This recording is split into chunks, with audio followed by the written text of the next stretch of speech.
दरबार के पुराने इलाके में एक वीरान हवेली थी। शहर के बुजुर्ग लोग कहते थे वहाँ कोई इंसानी रूह नहीं बल्कि जिन का बसेरा है। उस जगह को लोग जिन की हवेली कहते थे।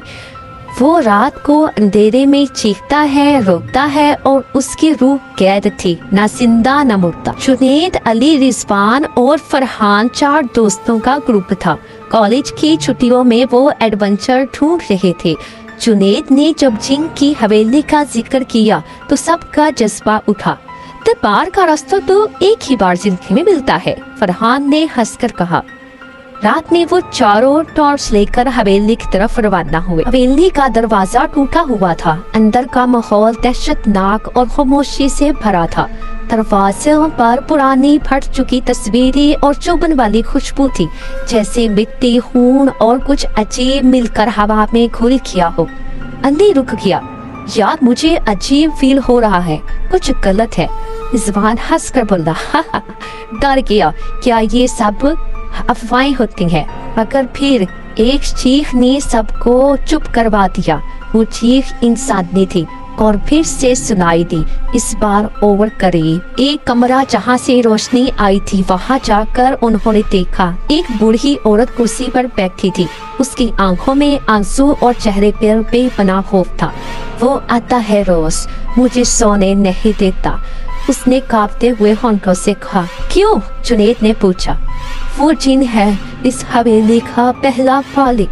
उसने जिंदगी भर जुल्म किया है, अब वो इसी जगह कैद है, किसी को जीने नहीं देता। फरहान ने पूछा, लेकिन आप यहाँ अकेली क्या कर रही हैं? मैं उसकी बेटी हूँ। उसका गला भर आया, सबका रंग उड़ गया। उस वक्त कमरे की बत्ती बुझ गई। एक ठंडी लहर हवा में चली। जुनैद ने टॉर्च घुमाई। दीवार पर एक साया बना, लंबा, काले धुंध से भरा। धीरे धीरे वो आदमी की शक्ल में ढलता गया, लेकिन उसका चेहरा इंसानी नहीं था, चलते हुए आंखों और जले हुए जिन जैसा। रिजवान की बोलती बंद हो गई। अली ने चीख मारकर पीछे भागना चाहा, मगर पैर हिल नहीं रहे थे। जिन हवा में तैरता हुआ आगे बढ़ रहा था। हर कदम पर चीख सुनाई देती थी और उसकी आग भरी आंखों में सिर्फ इंतकाम। बूढ़ी औरत ने कांपते होंठों से सूरह अल फलक और सूरह अन्नास पढ़ना शुरू किया। जुनैद को अब्बू की बात याद आई।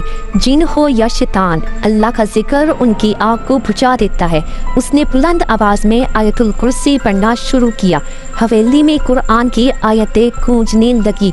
धुंधला साया कांपता चलते सूरज की तरह फीकता जा रहा था। उसकी चीखें अब दर्द और बेचैनी में बदल चुकी थीं। जुनैद पढ़ते गया और जिन धुआं बनकर हवा में रोशनी वापस आई। बूढ़ी औरत ने आंखें बंद की और कहा, उसे सुकून मिल गया। आज पहली बार इतने सालों में मैं चैन से सांस ले सकती हूँ। रिजवान ने कहा, तो क्या वो चिन्ह हमेशा के लिए चला गया? जुनैद ने कहा, वो रूह जो जुल्म से बने हो सिर्फ अल्लाह के कलाम से आज़ाद होती है। उसने सब दोस्तों से कहा, कभी भी किसी जगह को बस एडवेंचर के लिए ना जाओ। जिन या वसवसे सच होते हैं, सिर्फ अल्लाह ही हिफाजत करता है। बेशक